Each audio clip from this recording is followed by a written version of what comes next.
نبی کریم صلی اللہ علیہ وسلم نے فرمایا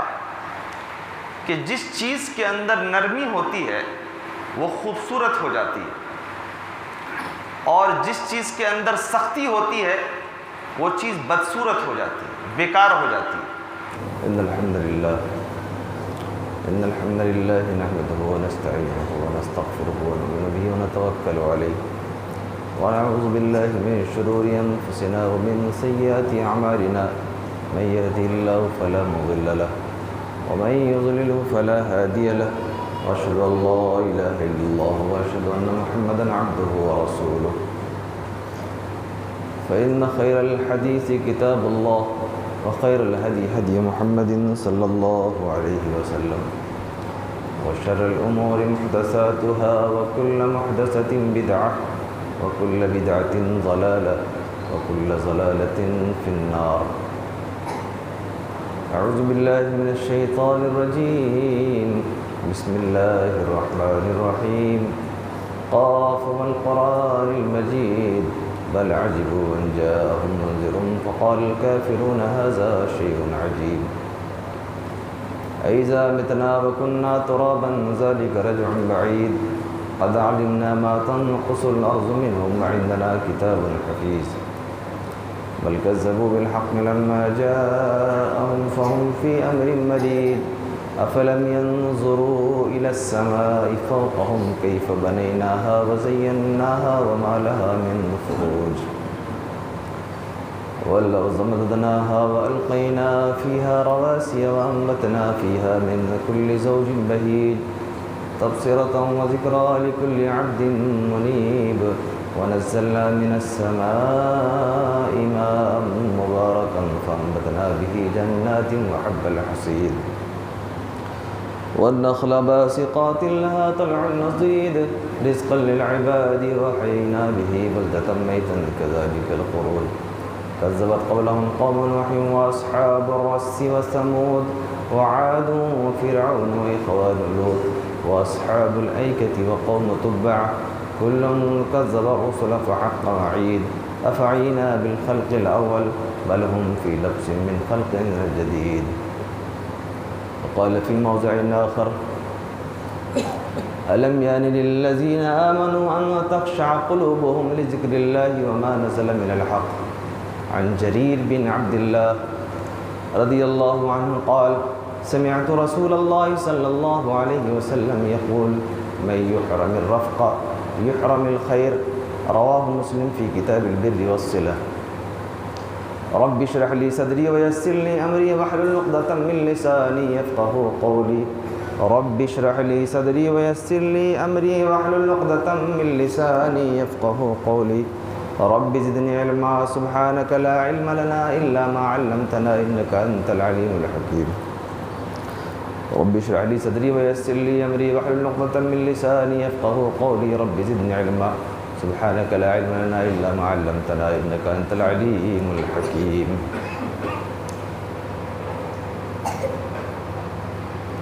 ساری تعریفیں، بزرگی، بڑائی، کبریائی، حمد و ثنا اس رب العالمین، خالق کائنات،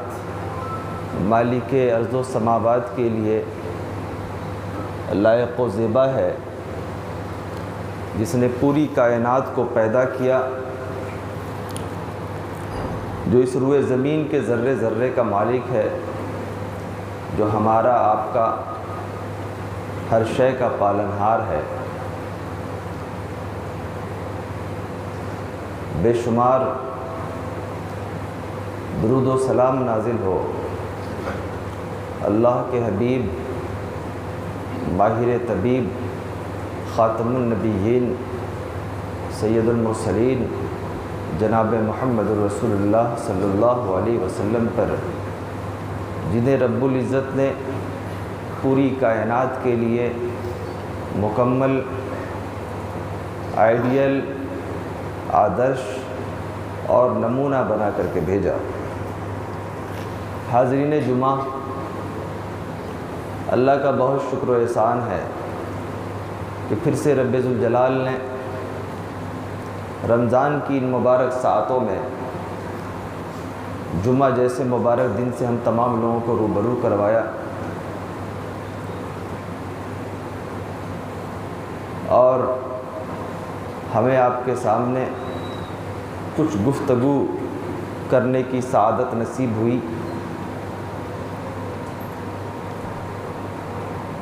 جیسا کہ آپ کو یاد ہے،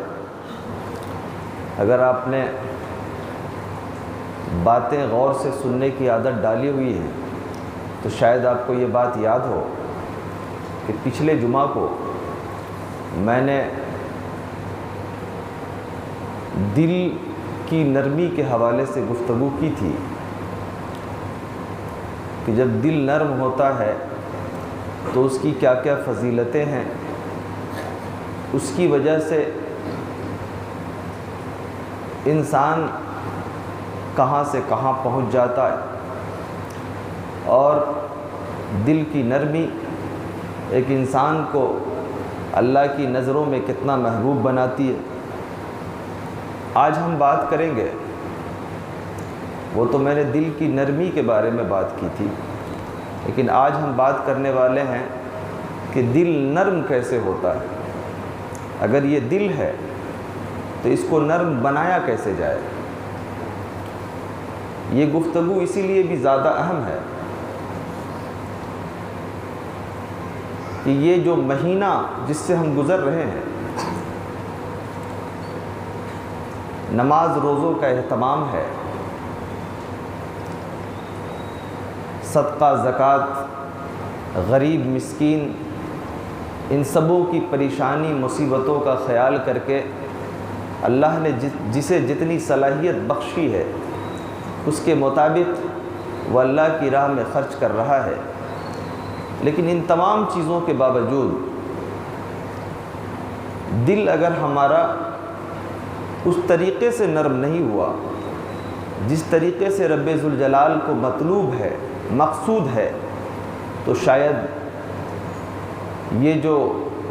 مہینہ ہے اس کی برکتوں سے صحیح طور پہ ہم فیضیاب نہیں ہو پائیں گے، مستفید نہیں ہو پائیں گے۔ دیکھیے، دنیا میں جتنی بھی چیزیں پیدا کی گئی ہیں، ہر چیز اپنے ایک نظم و ضبط کے اعتبار سے چلتی ہے۔ یہ قرآن کریم کی بعض آیتوں سے یہ پتہ چلتا ہے کہ کوئی چیز اللہ کی بنائی ہوئی اپنے دائرے سے باہر آ جائے، اللہ کی قدرت سے باہر آ جائے، ایسا ممکن نہیں۔ معمولی بے جان قسم کی کار جو ہم کمپنی سے لے کر کے آتے ہیں 10 لاکھ 12 لاکھ 20 لاکھ میں، اسے بھی ہم نظم و ضبط کے ساتھ چلاتے ہیں۔ ہم یہ کہیں کہ صاحب ہمیں ڈرائیوری آتی ہے، گاڑی اپنی ہے، پیسے لگائے ہیں، سڑک بھی سنسان ہے، تو ہم گاڑی کو اس اسپیڈ میں چلاویں گے جہاں تک گاڑی کا کانٹا پہنچتا ہے، تو یقیناً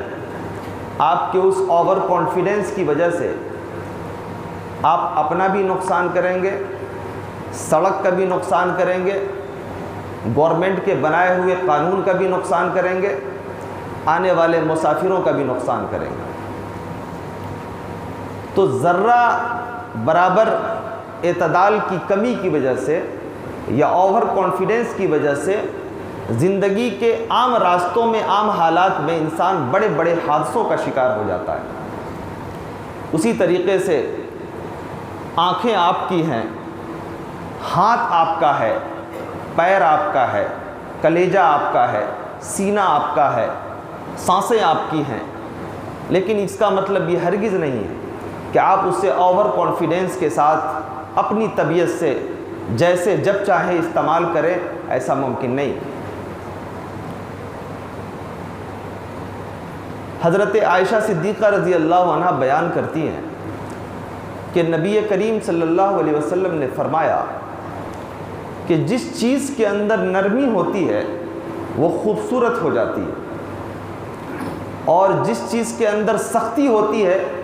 وہ چیز بدصورت ہو جاتی ہے، بیکار ہو جاتی ہے۔ یعنی ایک انسان لمبی چوڑی وجاہت، قد و قامت، خوبصورتی رکھنے کے باوجود اگر اس کا دل اندر سے سخت ہے تو آپ یہ محسوس کیجئے گا کہ اس کے چہرے سے رونق ختم ہو جاتی ہے، وہ ایک عجیب پریشان زدہ مخلوق معلوم ہوتی ہے۔ ایک اور حدیث میں صحیح مسلم کتاب البر والصلہ کی حدیث ہے یہ کہ نبی کریم صلی اللہ علیہ وسلم نے فرمایا ان اللہ رفیق یحب الرفق فی الامر کلہ، اللہ تبارک و تعالی نرم ہے، نرمی کو پسند کرتا ہے تمام امور و معاملات میں۔ جب اللہ کی صفت نرمی ہے تو گویا جب ہم اپنے دل کے اندر نرمی پیدا کرتے ہیں تو ہم ایک طریقے سے اللہ کی اس صفت کا اعادہ کرتے ہیں، دہراتے ہیں، اللہ کی اس سنت کو زندہ کرتے ہیں۔ یہ ایک مذہبی سندیش ہے، مذہبی رول ریگولیشن ہے، یا یہ کہہ سکتے ہیں کہ مذہبی سبق ہے، لیکن اس کے باوجود اس سے ہٹ کر کے آپ یہ دیکھیے اگر اس کو خالص ماڈرن انداز میں بات کی جائے تو ہم یہ کہہ سکتے ہیں یہ جو نرمی ہے یہ دراصل وہ پوزیٹیو تھاٹ ہے جو ہمارے دماغ ہمارے دل کے اندر گشت کرتا ہے، اور یہ جو سختی ہے یہ دراصل نگیٹو سوچ ہے، نگیٹو فکر ہے اور نگیٹو سمجھ ہے، نگیٹو احساس ہے جو ہمارے ذہن اور دل کے بیچ میں گشت کرتا رہتا ہے۔ آپ یہ محسوس کریں گے کہ جو پوزیٹیو تھاٹ کا آدمی ہوتا ہے وہ زندگی کے ہر معاملے میں اپنے دل سے اپنے آپ سے مطمئن رہتا ہے، بہت خوش رہتا ہے، مطمئن رہتا ہے، اپنے آپ کو بھی بہتر رکھتا ہے، اپنے ساتھ والوں کو بھی بہتر رکھتا ہے۔ لیکن جو انسان دل کا سخت ہوتا ہے اس کی زندگی کا لمحہ لمحہ دوسروں کے لیے پریشانی کا سبب، اپنے لیے پریشانی کا سبب اور اپنے احساسات کے لیے، اپنے سکون کے لیے بھی پریشانی کا سبب بنتا۔ بنیادی طور پر انسان کے جسم میں 3 چیزیں پائی جاتی ہیں، ایک کا نام ہے جسم، دوسرے کا نام ہے جان، تیسرے کا نام ہے روح۔ ہمارا جو جسم ہے اس کا جو پورا دار و مدار ہے وہ ہمارے کھانے اور پینے پہ ہے، یعنی اگر یہ 2 چیز اگر رک جائے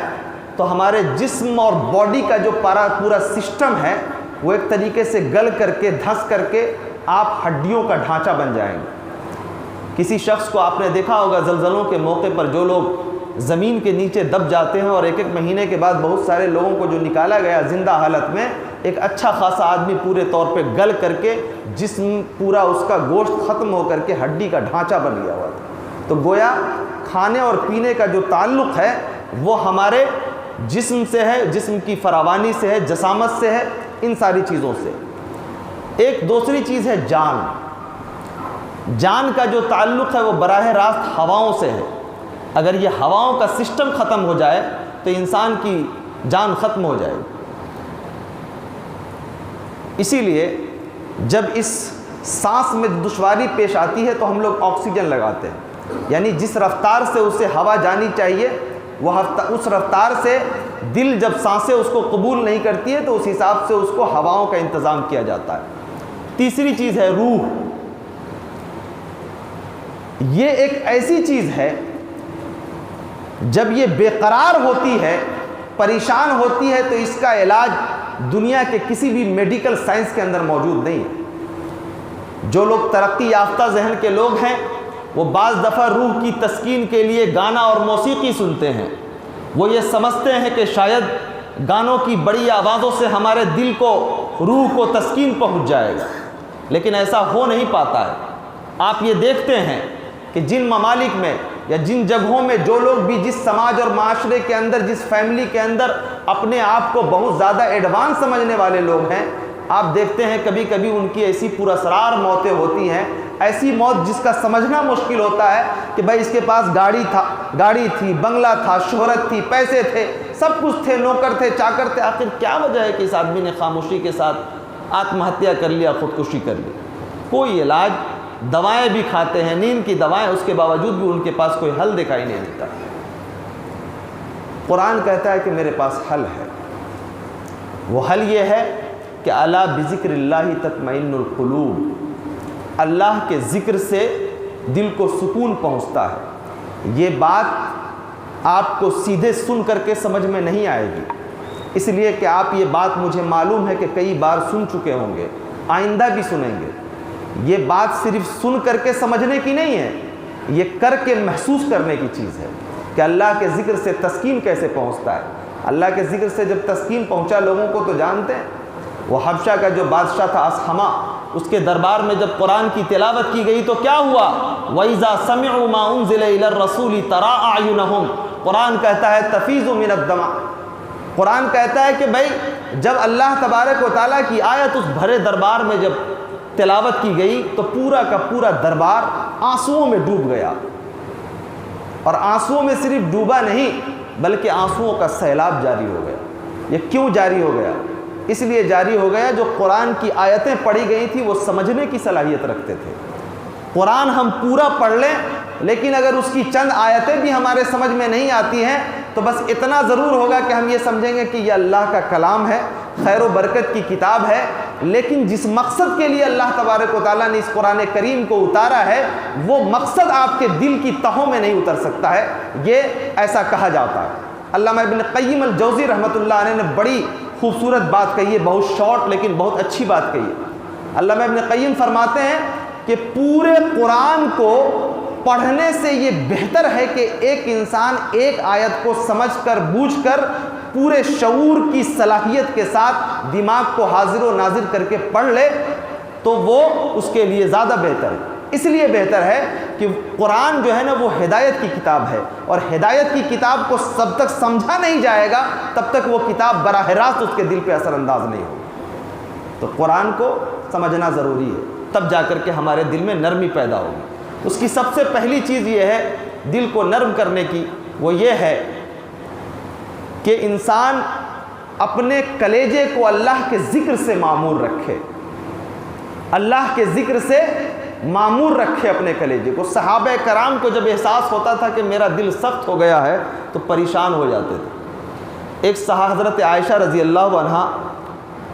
راوی حدیث ہے بیان کرتی ہے کہ ایک مرتبہ میں اپنے حجرے میں بیٹھی ہوئی تھی، ایک شخص آیا، آنے کے بعد اللہ کے رسول سے اس نے شکایت کی کہ اے اللہ کے رسول، میرا ایک غلام ہے جو غلطیاں کرتا ہے، خطائیں کرتا ہے، میں اسے دیکھتا ہوں، یہ سوچتا ہوں کہ برداشت کروں، لیکن انسان ہوں نا، بعض دفعہ قوت برداشت کی صلاحیت جواب دے جاتی ہے، میں اسے مارتا ہوں، اسے برا بھلا کہتا ہوں، تو کیا اللہ کے یہاں میرا مواخذہ ہوگا؟ حضرت عائشہ کہتی ہے کہ میں حجرے سے سن رہی تھی۔ اب دیکھیے ایک معمولی نوکر ہے نا، ہم لوگ اس کو معمولی سمجھتے ہیں، اپنی طبیعت سے جو چاہتے ہیں اس کے ساتھ سلوک کرتے ہیں، لیکن دیکھیے جب دل کے اندر یہ خیال پیدا ہو کہ اللہ کی بارگاہ میں ہمیں کھڑا ہونا ہے تو احساس جرم میں انسان مبتلا ہو جاتا ہے۔ صحابی دورے آئے، اللہ کے رسول سے پوچھا اللہ کے رسول، اللہ کے یہاں مواخذہ ہوگا؟ نبی کریم جناب محمد رسول اللہ صلی اللہ علیہ وسلم نے فرمایا کہ اللہ کے یہاں میزان لایا جائے گا اور اس میزان میں تمہارے اعمال بھی تولے جائیں گے اور اس کے اعمال بھی تولے جائیں گے۔ اگر اللہ کے میزان میں اس کی خطائیں اگر کم ہوئیں تب تم تو بچ جاؤ گے، لیکن ان خطاؤں کے بموجب سزائیں دینے سے زیادہ اگر تم نے سزائیں دی ہیں تو تم محفوظ نہیں رہ پاؤ گے۔ صحابی رسول جو آئے تھے ان کے اوپر رقت طاری ہو گئی، جسم لرزنے لگا، آنکھوں سے آنسو روا ہو گئے۔ عائشہ بیان کرتی ہیں کہ وہی زور زور سے رونے لگا کہ اس کی سسکیاں بلند ہونے لگیں۔ کون لوگ ہیں جو اپنے ماتحتوں کو کچھ برا بھلا کہنے کے باوجود کبھی یہ دل میں خیال پیدا ہوتا ہے؟ ہماری تو پوری زندگی ایٹیٹیوڈ سے بھری ہوئی ہے، ہم تو اپنی انا سے باہر نہیں آنا چاہتے ہیں۔ ایسے جسم، ایسی شہرت، ایسی دولت اور ایسی عظمت پہ ہم ناز کرتے ہیں جس کا معاملہ یہ ہے کہ ہماری آنکھیں بند ہوتی ہیں اور وہ سارا کی ساری چیزیں کسی دوسرے کے حوالے کر دیا جاتا ہے۔ ہم اپنے ایٹیٹیوڈ سے باہر نہیں۔ یہ اکڑ کیوں؟ کیا صحابہ کرام رضوان اللہ تعالیٰ علیہ مجمعین کے اندر یہ اکڑ موجود تھی؟ بالکل نہیں۔ حضرت مصعب بن زبیر کوفہ کے گورنر ہیں، جب میں اس کو پڑھ رہا تھا تو میرے رونگٹے کھڑے تھے حضرت مصعب بن زبیر کے اس عمل پر۔ کوفہ کے گورنر ہیں، ایک مرتبہ پتہ چلا کہ ایک شخص نے ان کے خلاف بولنے کی جرت کی ہے، بلایا اپنے حواریوں کو، کہا جاؤ بلا کر کے اسے لا کر کے میرے سامنے پیش کرو۔ گورنر کا ایک مقام اور مرتبہ ہوتا ہے. بیٹھے ہوئے ہیں تخت پر, بلایا گیا, سامنے حاضر ہے, کہنے لگے کیا تم نے میرے خلاف بولنے کی جرت کی ہے؟ کوفہ کے گورنر کے خلاف بولنے کی جرت کی ہے؟ ابھی یہ بات کر ہی رہے تھے, پوری انا میں اپنی گفتگو شروع ہی کی تھی کہ بغل میں بیٹھے ہوئے ایک صحابی رسول تھے. انہوں نے کہا کہ مصعب, تم یہ جانتے ہو کہ تم جس آدمی سے مخاطب ہو وہ کون ہے؟ کہا کہ نہیں جانتا ہوں. کہا کہ یہ رسول کا مدینے والا انصار صحابی ہے. تمہیں معلوم نہیں ہے رسول کائنات صلی اللہ علیہ وسلم نے فرمایا کہ لوگوں, میرے بعد تمہیں اللہ تبارک و تعالیٰ بلندیوں سے نوازے گا, تمہیں مرتبہ دے گا, مقام دے گا, منصب دے گا, حکومت عطا کرے گا. لیکن یاد رکھنا, میرے انصاری صحابی اگر کوئی نظر آ جائیں اور ان سے کوئی غلطی ہو جائے تو درگزر کرنا, اس لیے کہ اسلام پر بہت بڑا احسان ہے انصاریوں کا. نبی کریم صلی اللہ علیہ وسلم کی یہ بات کوفہ کے اس گورنر مصعب بن زبیر کے کانوں میں سے ٹکراتی ہے. یہ آواز, یہ پیغام جب ٹکراتا ہے, تخت سے نکل جاتے ہیں, تخت سے اتر کر کے اور زمین پر لیٹ جاتے ہیں احساس جرم میں. بدن کے اندر لرزہ طاری ہوتا ہے. کہتے ہیں کہ اے نبی کا صحابی, انصاری صحابی, مجھ سے غلطی ہو گئی, معاف کر دے, اس لیے کہ اگر تو معاف نہیں کرے گا تو پتہ نہیں میں اللہ کی بارگاہ میں کیا منہ دکھاؤ پاؤں گا. ایک آدمی رسول کی آواز, رسول کا پیغام سننے کے بعد اپنی حکومت کے تخت پہ, اپنے اختیار کے تخت سے اچر کر زمین پہ لیٹ جاتا ہے. آج ہمارے سامنے سینکڑوں حدیثیں سنائی جاتی ہیں لیکن میرے دل پر کوئی اثر نہیں ہوتا ہمارے دلوں پہ, اس لیے کہ یہ دل سخت ہو گیا ہے. اللہ فرماتا ہے الم یعن للذین آمنوا ان تخشع قلوبہم لذکر اللہ. اللہ فرماتا ہے کیا وہ وقت نہیں آیا, کیا وہ لمحہ نہیں آیا, کیا وہ سمے نہیں آیا, کیا وہ ساعتیں نہیں آئیں کہ اللہ کے ذکر سے لوگوں کے دل پسیجنے لگے. اللہ کا ذکر قرآن اور اللہ کی آیتیں نازل ہونے کے بعد کیا وہ وقت نہیں آیا کہ لوگوں کے دل پسیجنے لگے؟ میرے دوستو, یہ دل نرم کیسے ہوگا؟ اس وقت نرم ہوگا جب آپ قرآن کی آیتوں کو سمجھ کر پڑھو گے. قرآن کی آیتیں جب حشر کا ذکر آئے, نشر کا ذکر آئے, قبر کا ذکر آئے اور آپ کے دل میں اگر لرزہ طاری ہو جائے, تب یہ سمجھنا کہ قرآن کی آیتیں آپ کے اوپر اثر کریں گی. ورنہ یہ جان لو کہ قرآن کی آیتیں اگر آپ کے اوپر اثر نہیں کر رہی ہیں تو اس کا مطلب یہ ہے آپ کا دل ویسا ہی ہو گیا ہے جس کے بارے میں یہودیوں کے بارے میں قرآن نے کہا کہ اس کے دل سخت ہو گئے. یہ جو پورا قرآن ہے, ہم تفسیر بیان کرتے ہیں نا, کہیں مطلب عجیب و غریب طریقے سے طبیعت کا پورا نظام ہل جاتا ہے. یہ پورا جو سسٹم قرآن کے اندر ہے, یہ قوموں کا ذکر ہے. اللہ بار بار متنبہ کرتا ہے کہ تم اپنے آپ کو سنبھالو, اپنے آپ کو سنبھالو, اس لیے کہ یہ جو قومیں تباہ کی گئی ہیں وہ ان صفات کی وجہ سے تباہ کی گئی ہیں. تو سب سے پہلی چیز دل کے نرم کے لیے کیا ہے؟ اللہ کا ذکر. اسی لیے جو لوگ عرش کے سائے میں ہوں گے نا آخرت کے میدان میں, اس میں سے ایک وہ شخص بھی ہے وَرَجُلًا خَالِيًا ذَكَرَ اللَّهُ فَفَاضَتْ عَيْنَاهُ, ایسا شخص جو رات کی تاریکی میں اللہ کو یاد کرتا ہے, اللہ کا ذکر کرتا ہے اور اس کی آنکھیں چھلک پڑتی ہیں. ہم کیسے اللہ کا ذکر کرتے ہیں؟ مسجد کے اندر داخل ہو رہے ہیں دروازے سے, زبان پر کون سی دعا ہے؟ اللہم افتح لی ابواب رحمتک, اے اللہ ہمارے لیے اپنے رحمت کے دروازے کھول دے. کیا کوئی شخص کسی بڑے افسر سے مخاطب ہوتے ہوئے کیا اس کی توجہ دوسری طرف ہوتی ہے؟ ہم ایک طرف اپنی زبان سے اللہ سے رحمت کی دعائیں کر رہے ہوتے ہیں, دوسری طرف ہمارے کان میں موبائل لگا ہوا رہتا ہے. کبھی دوسری طرف مخاطب ہے, اللہ سے مخاطب ہے نا. معمولی چھوٹے افسر سے اگر ڈسپلن کی کمی ہو جائے تو کان پکڑ کے وہ باہر کر دے گا کہ تم کو میرے آفس میں آنے کا طریقہ نہیں معلوم. دنیا کے سارے آفسوں میں جانے کے طریقے ہم کو معلوم ہیں, لیکن اللہ کی بارگاہ میں آنے کا طریقہ ہم کو معلوم نہیں, جبکہ رسول اعظم نے وہ طریقے بتائے ہیں, وہ دعائیں سکھلائی ہیں. وہ دعائیں صرف اس لیے نہیں سکھلائی ہیں کہ کسی انگریزی کی دوا کی طرح لیں گے اور لے کر کے کھا لیں گے, یہ بھی نہیں سمجھیں کہ اس کے اندر کیا کیا فارمولہ موجود ہے. اللہ تبارک و تعالیٰ نے, اللہ کے رسول نے جو باتیں بتائی ہیں وہ احساس کرنے کی ہے, فیل کرنے کی ہے. اگر یہ آپ کے احساس کی تہوں میں دل کی زمین اگر ان باتوں سے نرم نہیں ہوتی ہے, دل کی زمین پہ وہ الفاظ اثر نہیں کرتے ہیں, تو اس کا مطلب یہ جان لیجئے کہ ایمان صحیح طور پہ آپ کے کلیجے کے اندر داخل نہیں ہوا. دوسری چیز, ایک صحابی رسول آئے, عرض کیا ہے اللہ کے رسول دل میں نرمی نہیں آتی ہے, کوئی راستہ بتا دیجئے. اللہ کے رسول نے فرمایا راس الیتیم، یتیم کے سروں پہ ہاتھ پھیرو اور اس کے کام آؤ، اس کی ضرورت کو پوری کرو اور اس کے تمام معاملات میں شریک رہو، اس کا حامی و ناصر بن جاؤ، اس کے اپنے ہو جاؤ۔ اس کے بعد اللہ کے رسول نے ان 2 انگلیوں کا اشارہ کیا۔ ایسا شخص جو یتیم کے سر پہ ہاتھ پھیرتا، آج کل تو غریب کو لوگ حقیر نظروں سے، گھٹیا نظروں سے دیکھتے ہیں، اگر دیتے بھی ہیں تو پیسہ سکہ اچھال کر کے پھینکتے دیتے ہیں۔ بادشاہوں سے بھی پھینکے ہوئے سکے نہ لیے، ہم نے خیرات بھی لی ہے تو خودداری سے، بہت تکریم کے ساتھ دینا چاہیے، نظریں جھکی ہوئی ہونی چاہیے۔ اللہ کے رسول نے فرمایا کہ ایسا شخص جو یتیم کے کام آتا ہے، اللہ کے رسول نے فرمایا ان 2 انگلیوں کا اشارہ کیا کہ جنت میں وہ اسی طریقے سے میرے ساتھ رہے گا جیسے یہ 2 انگلیاں دکھائی دے رہی ہیں، یہ 2 انگلیاں۔ اس لیے رسول اعظم صلی اللہ علیہ وسلم کی صحبت اگر چاہیے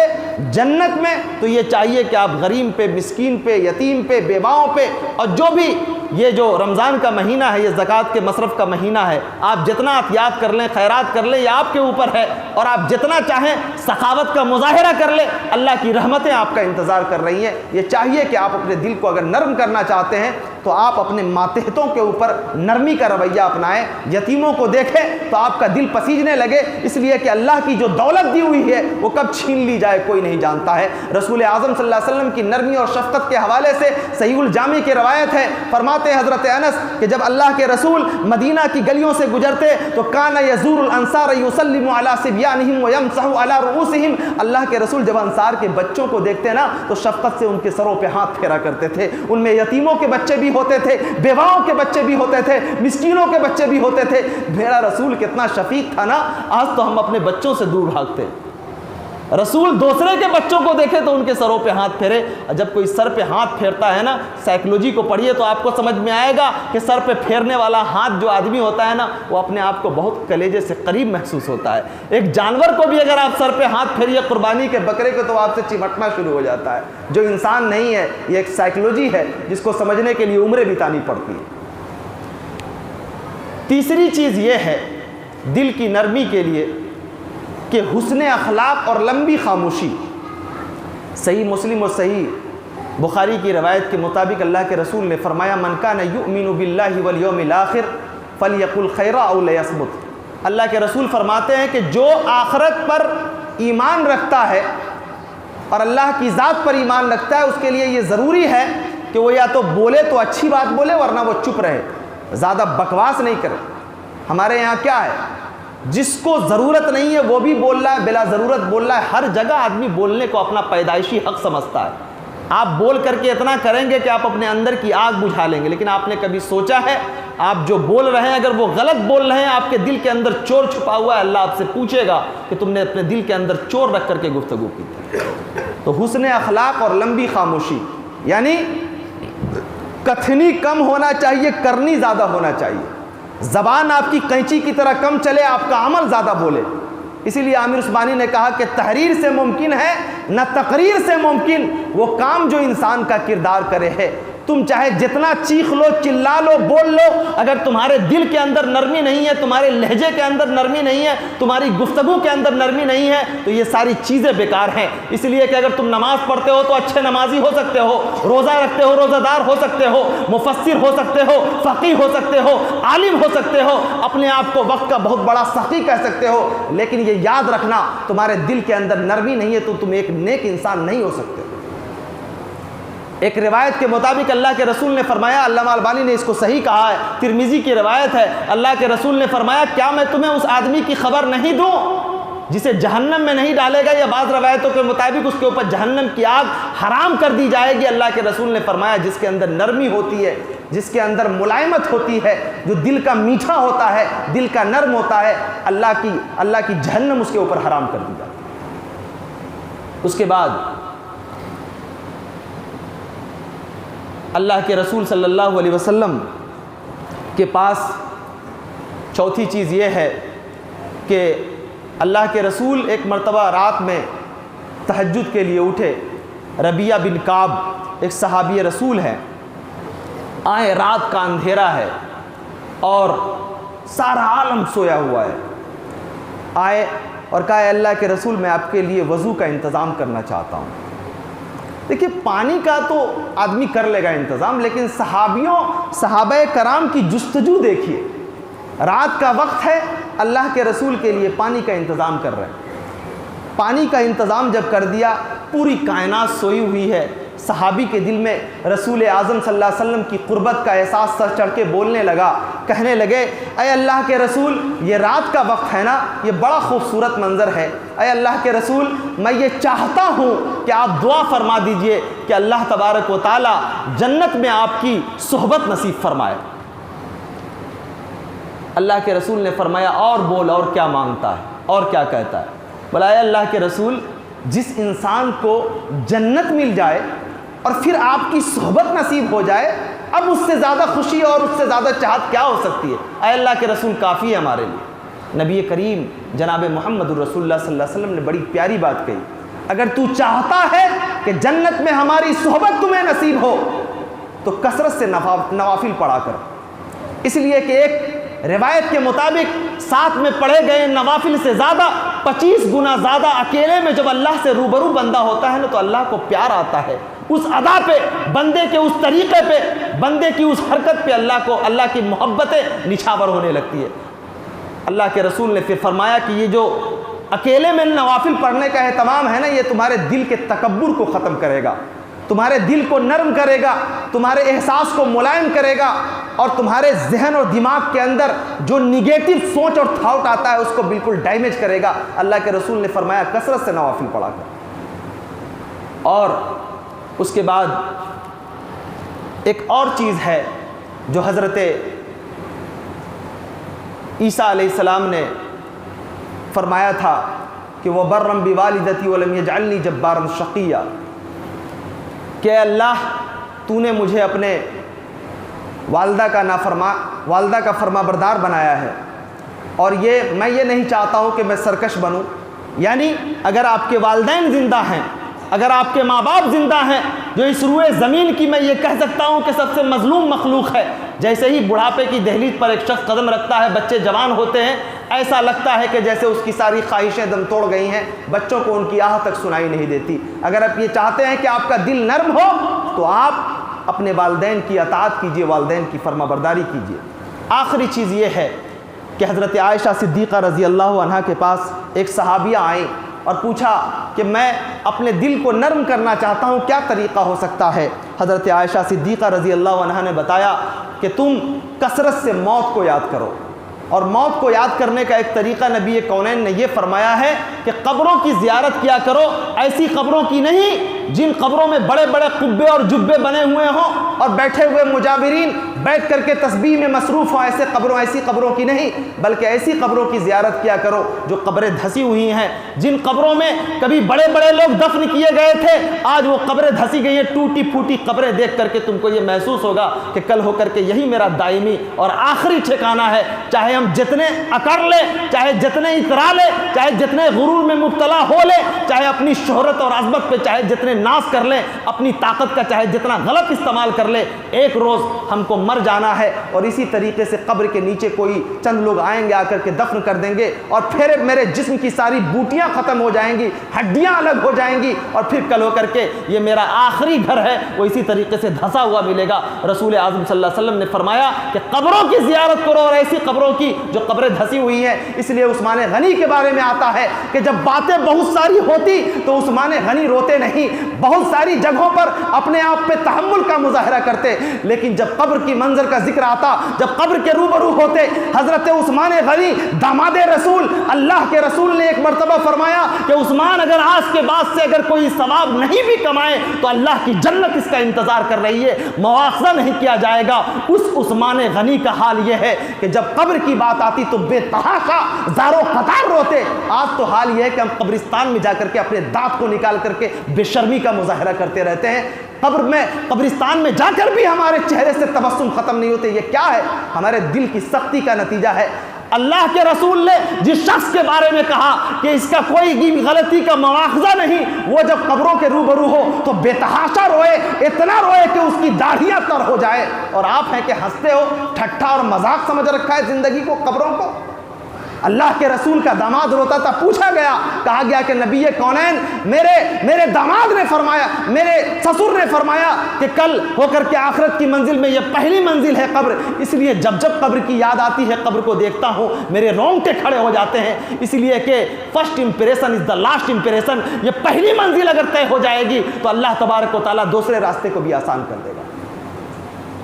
تو دل کی نرمی کے لیے یہ چاہیے کہ ان فارمولے پہ آج ہی سے آپ پریکٹس شروع کر دیجئے، تو انشاءاللہ العزیز جب یہ رمضان کا مہینہ، پریکٹس کے مہینے کے بعد جب آپ نکلیں گے تو ایسا محسوس ہوگا کہ جیسے آپ کسی ایک نئی دنیا میں آئے ہیں، ایسی بارشوں سے آپ نے اپنے آپ کو غسل دیا ہے، اپنے دل کو نہایا ہے، جس کے بعد کوئی گندگی نہیں آ سکتی ہے، آپ ایسے احساسات سے گزرے ہیں جس احساسات کے بیچ میں کوئی بھی نگیٹو چیز نہیں آ سکتی ہے، پھر آپ یہ محسوس کیجئے گا کہ آپ کی آنکھوں میں چمک ہوگی، آپ کے چہرے پہ چمک ہوگی، آپ کے رویے میں نرمی ہوگی، آپ کے احساسات میں نرمی ہوگی، اور پھر زندگی کا پورا نظام بڑی خوبصورتی کے ساتھ چلے گا اللہ کے حدود میں رہ کے۔ اللہ تبارک و تعالیٰ سے دعا ہے کہ مولا کائنات ہمارے اس دل کی سختی کو دور کر دے۔ پروردگار عالم، ہم بہت کمزور ہیں، بہت بے بس ہیں، الہ العالمین، بہت سارے موقع پر چاہ کر بھی ہمارے اپنے دلوں پہ اختیار نہیں رہتا، اے اللہ تو دلوں کو پھیرنے والا ہے، ہمارے دلوں کو پھیر دے۔ پروردگار عالم، اس رمضان کی رحمتوں اور برکتوں سے بھرپور طریقے سے ہمیں فیضیاب ہونے کی توفیق عطا فرما الہ العالمین، تو وہ دل کے اندر جذبہ اور احساسات پیدا کر دے کہ ہم اس ماہ مبارک کی برکت کو سمجھ سکے، اس کی رحمتوں میں نہا سکے۔ الہ العالمین ہمیں سچا اور پکا مسلمان بنا دے، ایمان کا خوگر بنا دے، ایمان کی روشنی سے ہمارے سینے کو منور کر دے۔ اقول قولی ھذا استغفر اللہ لی ولکم ولسائر المسلمین۔